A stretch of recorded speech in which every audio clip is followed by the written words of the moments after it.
Olkalau hoye! Olkalau hoye! Na kwanza kabisa Mheshimiwa Rais William Ruto, bado mimi ndio John Methu. Ajiheshimu na ajielewe. Na kuheshimu, lakini mimi sikuogopi. Nitakutana na nyinyi hapa mbele. Tulikuwa na wewe pale kwa Mama Mukami Kimathi. Ukatuambia barabara ya kutoka Kinamba kwenda Karangata kwenda kwa haraka itawekwa lami na haijawekwa. Nimepiga siasa gani? Na ni kweli hizo barabara zote mmetajiwa hapa ni mimi nilisema. Ukatuambia barabara ya kutoka hapa Kariamu kwenda Kaka kwenda Shamata itawekwa lami na haijawekwa. Nimefanya siasa gani? Kuna ingine hata nimeongeza. Ukatuambia barabara ya kutoka Ndunyunjeru kuja mpaka hapa itawekwa lami na haijawekwa.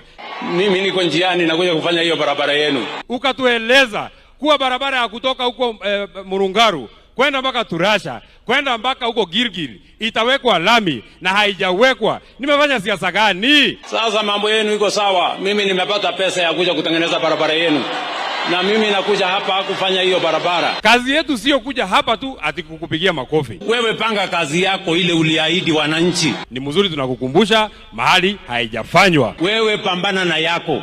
Mwenye uwanja wake kaingia sasa.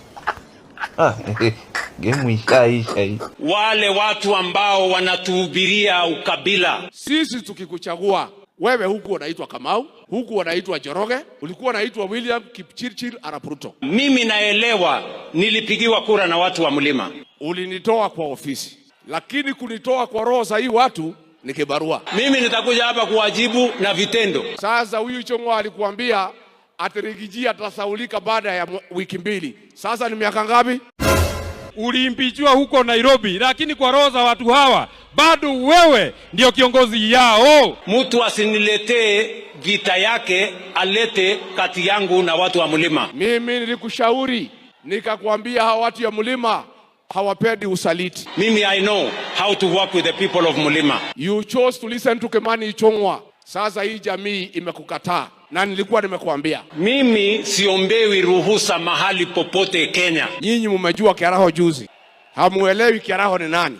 Mimi nilimjua huyu David Kiarao wakati alichaguliwa kama mbunge wa sehemu hii. Mnajua huyu Kiarao siku ile sisi wote tuliingia kwa chama ya UDA.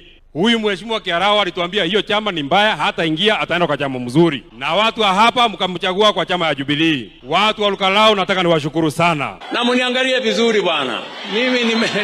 Mimi naelewa mambo hii Kenya. Huyu Kiaraho alikataa kutishwa, alikataa kuhongwa. Hao wabunge wengine wote walipewa pesa kuumiza mtu yao, kupeana kiti ya nyumbani. Ni wasaliti wa jamii yetu. Neguo kana tiguo. Naturaiguithania. Fio. Umwambie Kimani Ichung'wah tunaenda Kikuyu Saturday. Amepanga wakora kupiga watu. Mwambie Kimani Ichung'wah awache hiyo ujinga na utoto. Na msiabudu binadamu, muheshimu Mungu. Tupendane, tupende nchi yetu, tupende viongozi wetu. Umoja ni nguvu.